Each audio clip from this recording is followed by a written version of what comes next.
Hi, everyone. Welcome to August SageMaker Fridays. I am Claire O'Brien Rajkumar. I am one of the senior product managers here on the SageMaker low-code ML team. So excited to have those of you joining us live today in August. For all of you folks on vacation, hoping you can tune in later and watch this on LinkedIn or YouTube. I'm joined here today by my colleague, Charles. So I'll hand it over to him to introduce himself. All right. Hey, thank you, Claire, so much. Hi, everyone. I'm Charles Laughlin. I'm a solution architect, and I work inside the SageMaker low-code team along with Claire. We're very excited to be here with you today on SageMaker Fridays. We've got some interesting material to share with you, and looking forward to the time we'll spend together. Thank you. So, hi everyone. Today is all about low-code machine learning here on SageMaker Fridays. So we're going to be walking through several SageMaker tools today. These tools are all about how you can accelerate your machine learning workflows. All of these tools that you're going to see have the flexibility and the power to perform some pretty sophisticated use cases, as you will see Charles walk you through today. And what they'll do is they'll really abstract the need for you to write boilerplate code and abstract the need for you to configure the infrastructure for your machine learning workflows. We'll be going through an end-to-end machine learning use case today, all the way from data preparation to deploying a model for production. Starting with data preparation, we all know that high quality data preparation is critical to high quality model performance. We often hear our customers say that they actually spend about 60 to 80% of any time spent on a machine learning project on data preparation. So we'll be showing you a tool called Datawrangler so you can accelerate your data preparation. We'll then build and train a model using AutoML. We'll be showing you two different tools today that you can use to build these models. One is a low-code tool called Autopilot, and the other is a no-code tool called Canvas. As we walk through both of these tools today, you'll be able to understand the differences across the tools and which might be the right fit for your team. And then from there, we'll go about deploying the model that we've built today here together to a production endpoint. Typically, this machine learning workflow will require a bunch of teams in an organization. These teams have a variety of different skill sets, and they all need to work together, which means that there can often be bottlenecks in the organizations as you try to bring your machine learning workflows to production. However, with these tools today, you'll see how you as an individual user can go all the way through the machine learning workflow by yourself. That said, we'll also talk about the flexibility that these tools offer for users' teams to work together. We'll show how you can share the different assets, the data that you've prepared in one tool or the model that you built in another tool, how you can share these across your teams so that teams can collaborate, and also so that your organization can provide the checks and balances so that you only send the highest quality machine learning projects into production. So the tools that we'll be going through today, these are our low-code machine learning tools that we have here on AWS. To prepare our data, we have Amazon SageMaker Datawrangler. So SageMaker is a low-code visual data preparation tool. Within Datawrangler, you can connect to different data sources. We have native AWS sources. Think of S3, Redshift, EMR, and Athena. We also connect to 40 plus SaaS data sources. And we also connect to partner data sources like Snowflake, like Databricks. Once you connected to your data in Datawrangler, you can use our point-and-click UI to prepare and transform your data, and then launch a SageMaker processing job as part of your machine learning pipeline to scale up your data preparation and actually use that data prep flow that you've built in this UI as part of your ML pipelines for training and for inference. We'll be talking about two model building tools in today's session. The first is Autopilot. Autopilot is a low-code tool for building, training, and tuning machine learning models using AutoML. After launching an experiment in Autopilot, it will build a model on your behalf and offer you a model leaderboard with objective metrics to rank those models. From there, you can understand which models perform the best for your use case and select a model that you want to bring to production. We'll also walk you through Amazon SageMaker Canvas. So SageMaker Canvas is a no-code alternative to Autopilot. In Canvas, you can build models using no-code machine learning. So in a point-and-click UI that even a business analyst can easily use, you can go about building machine models for different tasks. Finally, you'll see Amazon SageMaker JumpStart used in today's session. Amazon SageMaker JumpStart is our model hub for state-of-the-art open source models.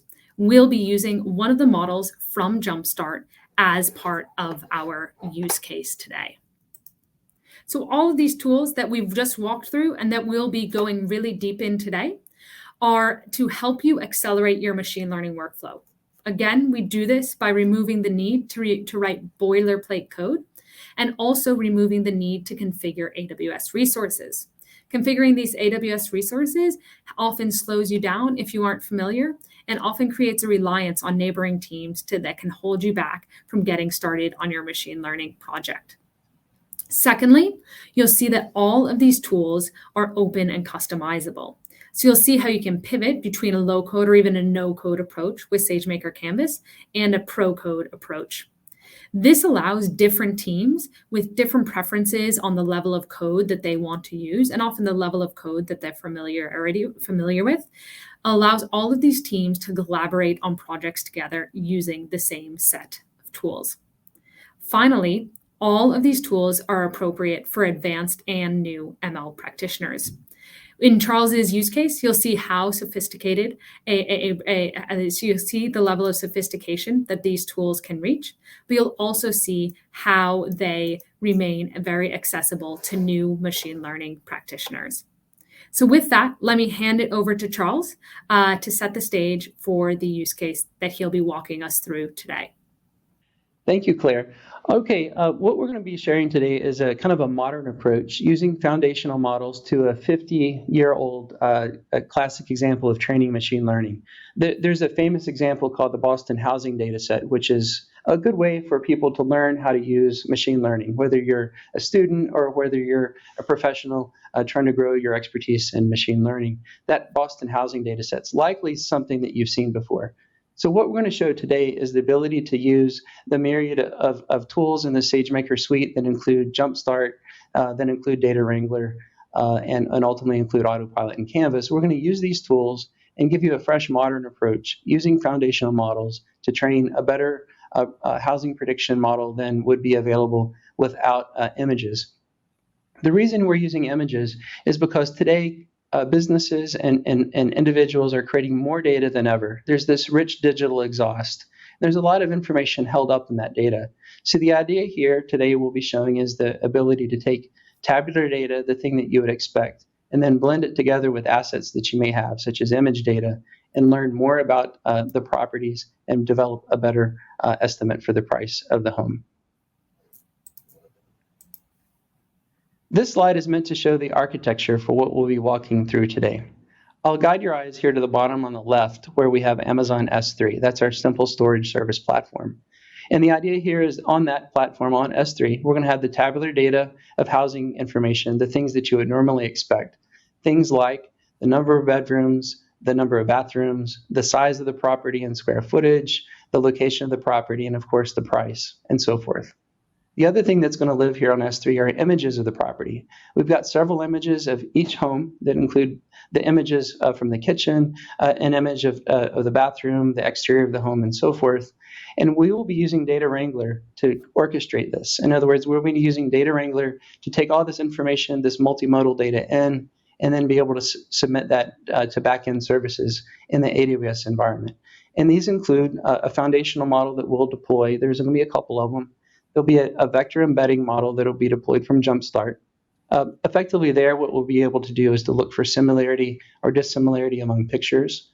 We'll also have a visual question and answering model that allows us to ask questions of images and then get back answers which become features in the regression model that we'll be building.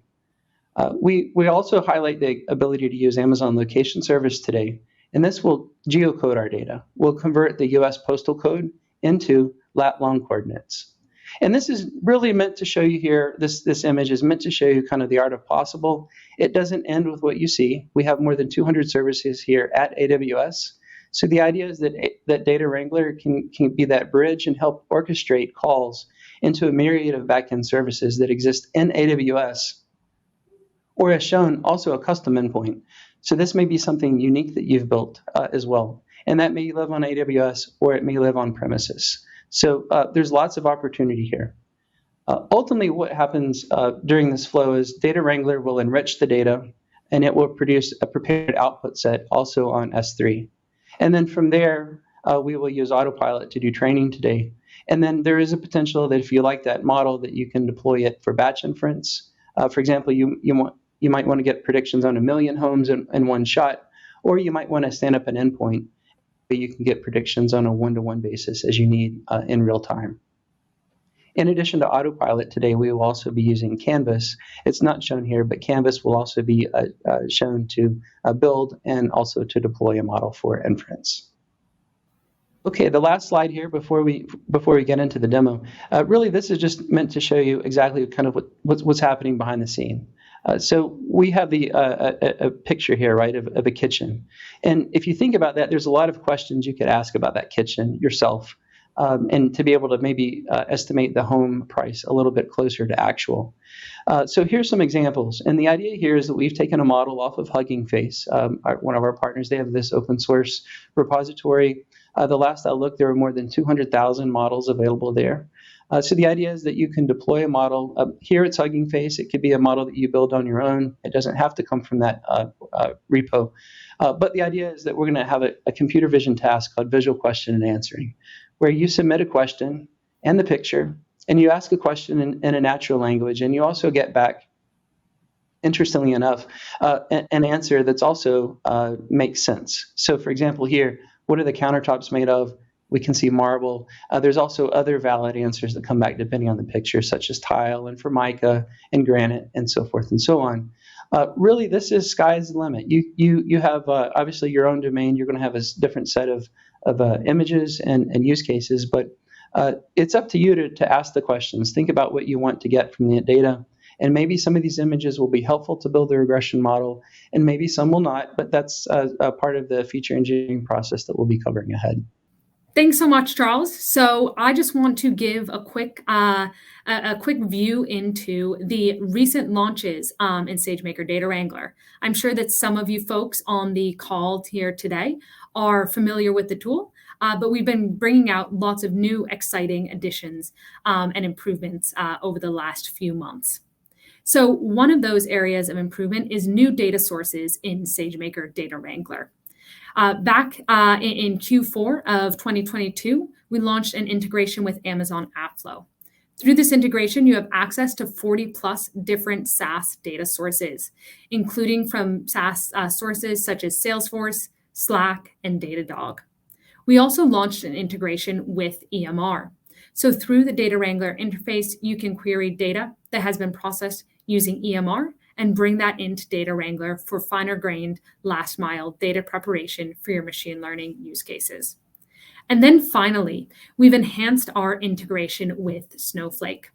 You can now, within the Datawrangler UI, authenticate into the Snowflake connection using single sign-on or your preferred third-party IDP, creating a seamless integration for you to browse, query, and bring your Snowflake data into Datawrangler.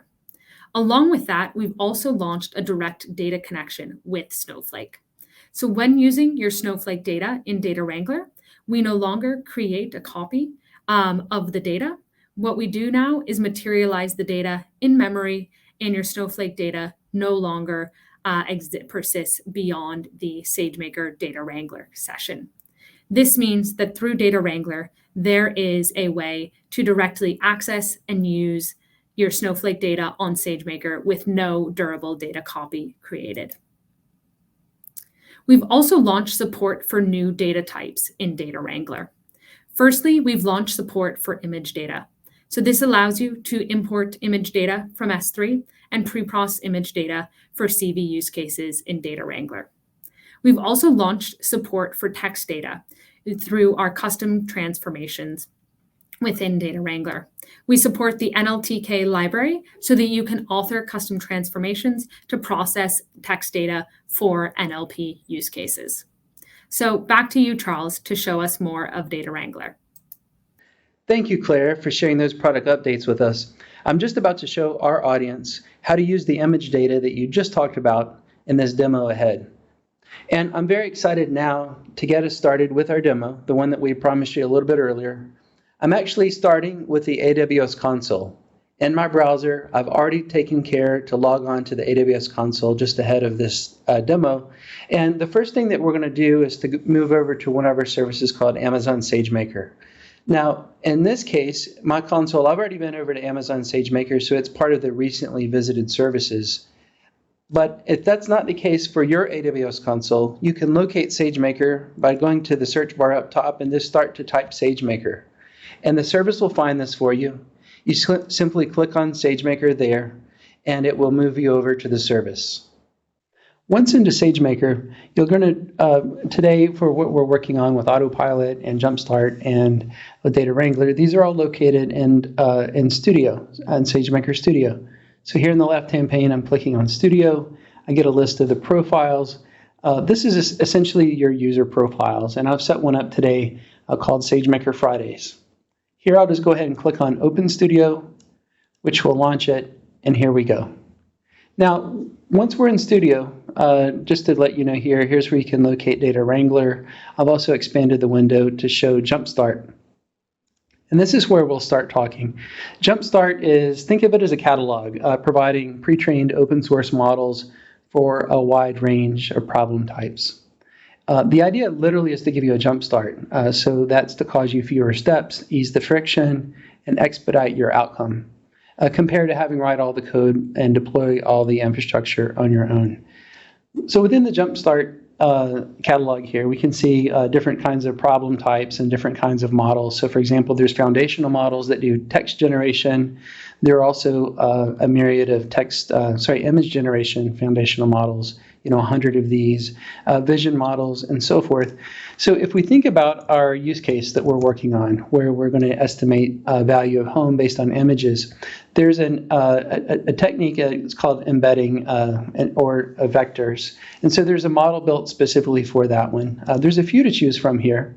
But the important thing to know, let me show you an example of what this is. So for any given for any given image, the idea is that image can be represented by numbers. And in this case, this vector model contains 1,792 embeddings. So think about this picture, or any picture you have, are represented by a sequence of nearly 1,800 different numbers all strung together as an array. And from that, you can do math on the images. You can find images that are like other images. In this case, this pose of this cat is most similar to this other cat within its own data set.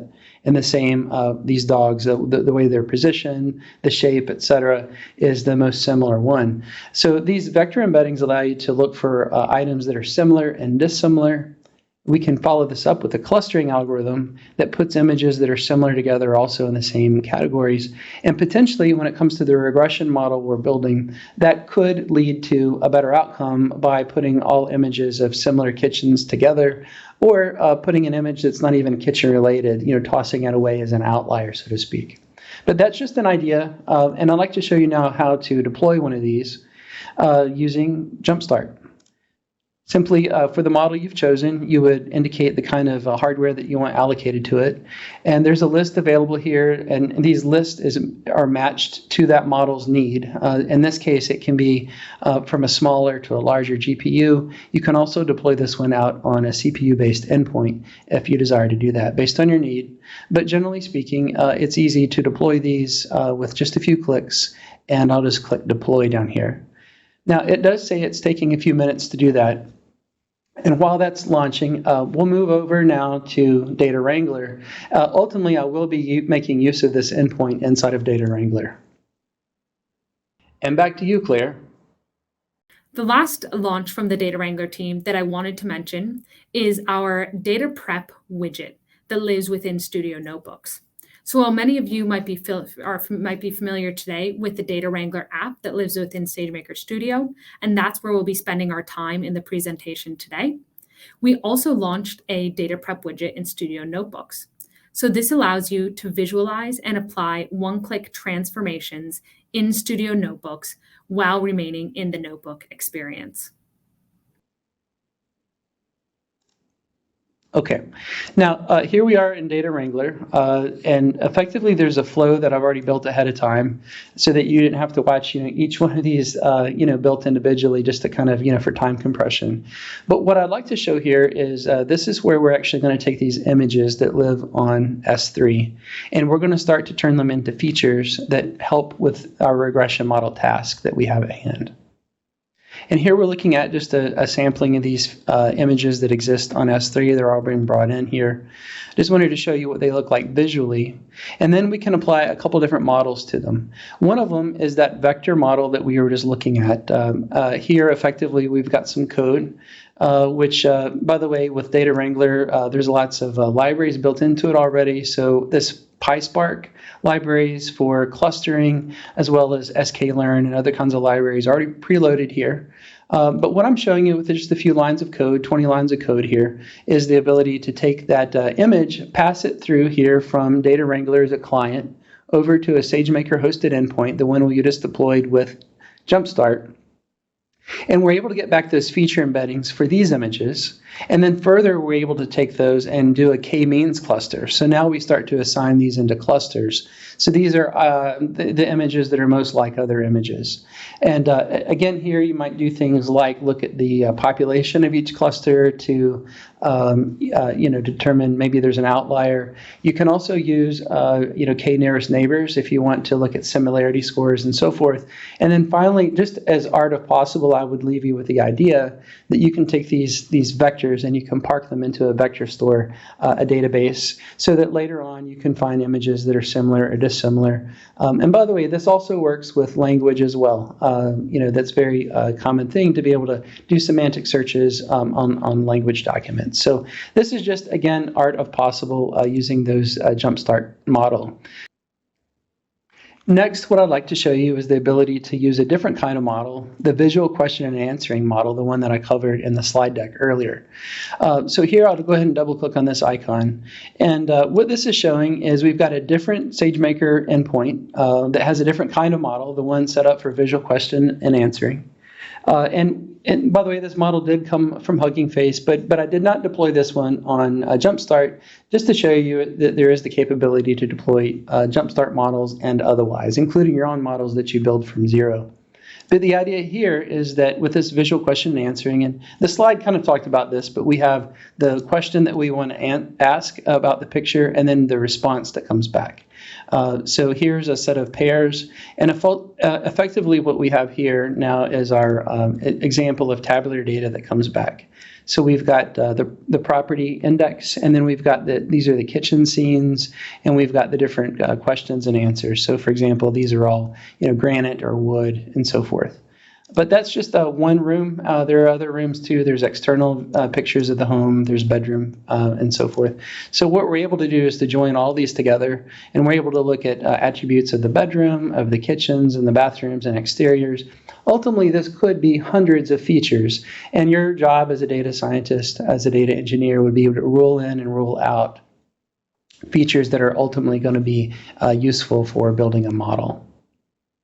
Now, with that being said, just in the interest of time, the next thing that I would do is to come over here to a different flow, and a couple things. So first, there's a CSV file on Datawrangler. We're opening this up from S3, and this shows you the original data. So the property ID, the bedroom data, the bath count, the size and square footage, where the property is, it's US Postal 5, and then the price. We also have independently, I went ahead and did this ahead of time just for the time that we have together today and to make it easy to visualize. These are the questions and answers from those photos that we were looking at earlier. So there's 535 pictures here. I don't have hundreds of features, but just some of them to show the example and really show art of possible. These data will be joined together. So we're going to join together the original tabular data with the new features born out of the images. Those will be joined together. We also use one of our services called Amazon Location Services to take the zip5 and combine that together and ultimately get a lat long coordinate. Because really the zip code is just the label that we put on it, but really what's important is north and south, east and west, where's this property located, and this is going to be the center point for that zip code. So next thing I would highlight is just moving over here just to kind of give you a picture of what this looks like. Here we've used Datawrangler to join these data frames together without any code. Effectively here we've picked that the zip is the thing that we're matching these on, and we can see that there's the property ID, the original tabular data sets, the questions and the answers that come back from the images. Finally, we've got our lat long here. Next thing I would like to show for you is we've effectively got all of our data prepared. So this is an important moment. Here's where you start to feature engineer the data and start to get it ready for ML training. And there is a mechanism in Datawrangler, it's called Data Quality and Insights Reports, where you simply point it to the feature that you're trying to predict. In this case, it's price, and we indicate that it's a regression. So all you have to do is just a couple clicks, and it will take about a minute or so to compute. And I'm going to let this run. And now we can start to scroll down and look at some information on the report. First, we're seeing that the data, there's some skew in the data, and that may mean that we might need to rule out or discount some outliers. There are also some duplicate rows. It's actually pointing to the rows that are duplicated in the data set. So that's a good thing because now we know this and we can work to engineer those out. There's also some anomalies in the data, meaning, for example, it could be a very high-priced home with a very low square footage or the inverse of that. And for every one of the features in your data set, this is very helpful. It will provide you a histogram if it's a numeric value. It'll show you outliers. In this case, here are the outliers, and they are actually high-priced properties compared to all the others in the set. We also can understand feature importance. So for example, the most important feature to help estimate a good accurate price is the latitude and the longitude and so forth. We can see here a couple of important things. One is that there's very low predictability here on the counter composition and counter color, and then the bedroom that it has or does not have a vaulted ceiling is actually not helpful at all. So we can work to kind of remove those. Now, other items here would be just an example size of property. So we do see a positive trend here in the red line shown. So as the size of the property increases, so does the price. But we also have an outlier here, so we'll address this. But effectively, I won't go through all of these. But effectively, this is a good way to really understand all of the data features, and then decide next step. Okay, so using those insights, what I've went ahead and done is go ahead and I've dropped the columns that didn't matter. You know, the fact that the bedroom had a vaulted ceiling and so forth. By the way, the way you can do this is every tool that you would expect as a data engineer are here. Things to help you balance data, dimensionality reduction, 300 items. You know, Claire talked about this, and you can always write your own code if need be as well. But just to say, at this point, we're just dropping the columns. And then from there, we also have a mechanism to drop duplicates. It's very easy to do that, again, without writing any code. You just come on and select drop duplicates. And, you could actually, shuffle your data if you wanted to do that as well, or sort it and things. But for this transform, drop duplicates is the right tool. And then we also have a very easy way to exclude records that have outliers in terms of, there's different ways to measure. Here we're using standard deviation. Anything that's above or below 4 standard deviations on a per feature basis are removed. You can also clip them in other handling situations, but the idea here is we just wanted to reduce them. And then the last thing that I will show you is another data quality report. This is an example of maybe a different outcome now that we've given the data the treatment. By the way, not shown here, but just in the interest of time, I did go ahead and do a one-hot encoding on those categorical features. For example, the composition of the countertops. And it did turn out that those were indeed not helpful. So I just wanted to be full and transparent about some work that went on in preparation for this. At this point, I'm going to let the Data Quality Insights report compute. Just give it a second. Okay, now we'll scroll down. We can see that no longer do we have high priority items. There are no more duplicates. Yes, there are some anomalies, but we can kind of see that there is an improvement. We actually can see too, at least in our training set, there's a high R2, a coefficient of determination value, which seems good. The validation is a little bit lower, but I think at this point, after having reshaped the data and after having found that the features are indeed important, then let's move over, and the next thing that we'll do is to train a model with Autopilot. So just an idea, one of the things you can do if you like is to write the data out to S3. You can schedule a job to do that. You may have hundreds of millions of rows here. You can determine the hardware you want and the count of that hardware. So it will use multi-node clusters to process your data if you'd like to do that. You can set things up to work on a recurring schedule. A lot of flexibility here. But for today's purpose, what I'm going to do is to click on this graph, and I'm going to select train model, export and train. At this point, I'm going to take a pause. I'm going to hand the mic back over to Claire for a couple of minutes. Thanks, Charles. Before we go deeper into Autopilot, I also wanted to call out an exciting new product improvement from the Autopilot team. The Autopilot team has launched support for Ensemble training mode, in addition to HPO or hyperparameter optimization training mode in Autopilot. For smaller data sets, this can offer up to 8 times faster training speeds. So you can execute your experiments and get moving with your AutoML model even faster with this new training mode. Back to you, Charles, to show how users can use this Ensemble training mode in our demo today. Okay, here we go. It's very easy to do. Autopilot will split the data for you. You can actually provide 2 different channels for train and validation if you like to do that. You can also specify your training ratios. I'm just going to leave this on Autopilot and let it take care of the work for me. All you have to do is to select your target, and in this case, price is our target. And then when it comes to training method, you can leave it on automatic. You can also choose ensembling or hyperparameter optimization. Better here is probably just to leave it as auto. However, if you do decide, in ensembling, for example, you can read about the kinds of algorithms that are here, including tree-based algorithms, including deep neural network algorithms, linear algorithms, and so forth. If you like to, you can exclude some of these and kind of handpick what you like.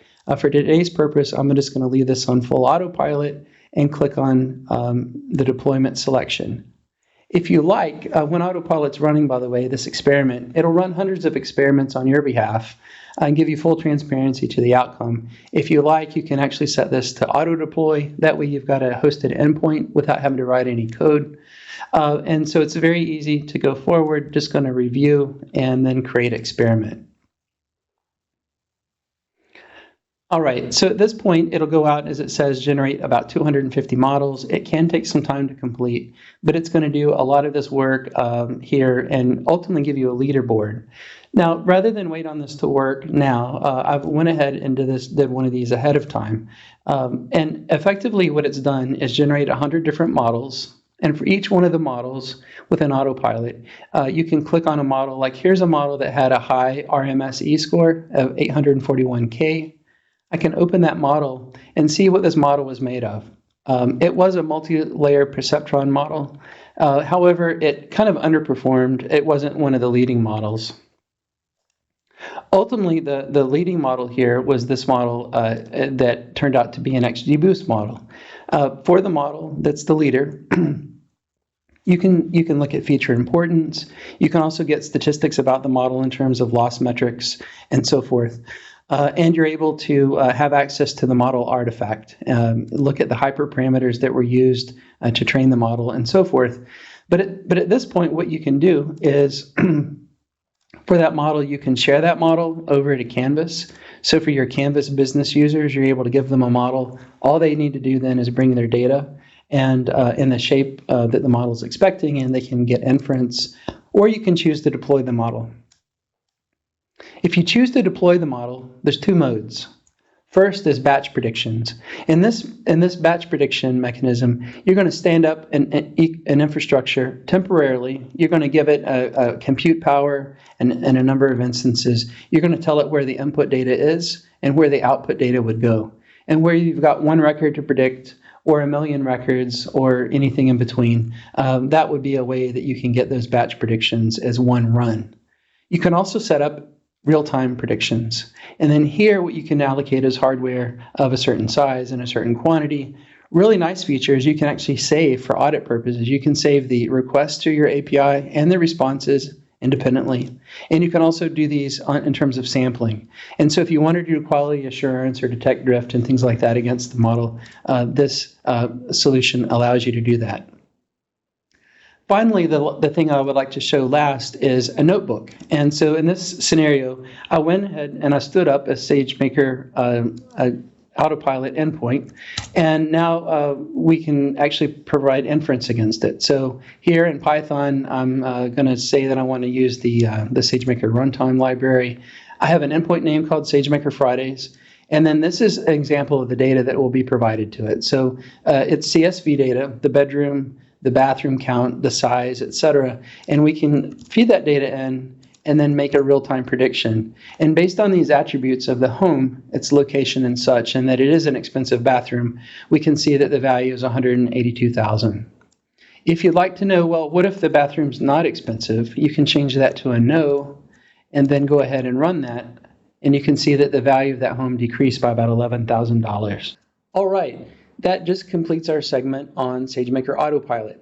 In the last few minutes, we showed you how to train a model without writing any code, how to look at a model leaderboard, and ultimately how to deploy a model and then build inference against that model using a real-time API. That ends Autopilot. What I'd like to do next is hand it back to Claire to share some information about SageMaker Canvas. Over to you, Claire. Thanks, Charles. Again, I wanted to call out a few new product updates that we have in SageMaker Canvas. So SageMaker Canvas now supports tabular data in addition to NLP use cases and CV use cases. So as you can see here, you now have the ability to use tabular data, image data, and text data to build models to build and use models in SageMaker Canvas. SageMaker Canvas has also launched new integrations to help you bring your predictions into production. Firstly, we've launched an integration with Amazon QuickSight.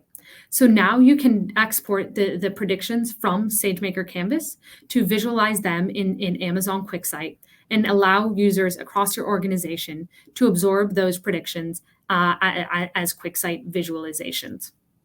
We've also launched the ability to share the models that you build in SageMaker Canvas back to SageMaker Studio.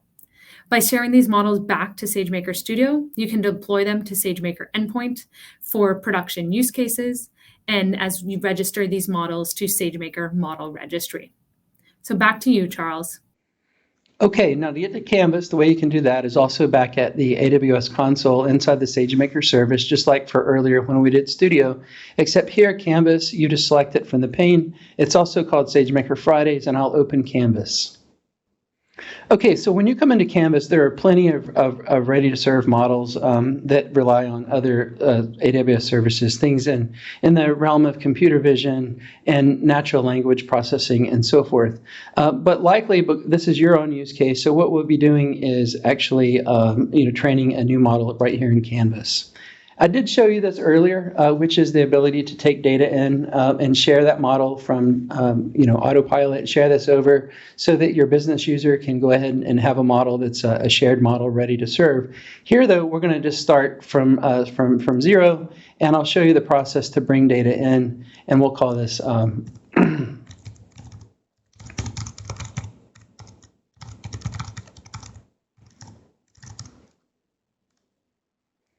Okay, now you can take a file from your own desktop, laptop, and drag it and drop it here. You can also use Canvas to go source that data from a myriad of inputs, just like you can with SageMaker Datawrangler. In this case, what I'm going to do is to get a file that was produced by Datawrangler. So this is an artifact made by Datawrangler, and we can go ahead and I'll do a create data set from this. Looking at it, this should look familiar with you. This is what we had before. It's the same exact file we sent over to Autopilot, and it's the same feature set. So I like what I see here. I can just click on Create Data Set. And at this point, Canvas is bringing that in. It's processing it, as you can see. And now it's ready to go. So what we can do is to build a model. And the way you do that is just simply say, create a model, and I'm going to call this one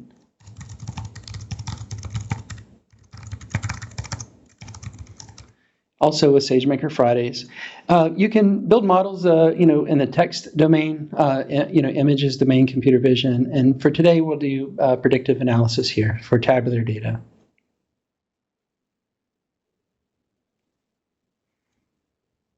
All right, so here we have our 522 rows. If you've got very large data sets, then Canvas will help you downsample that.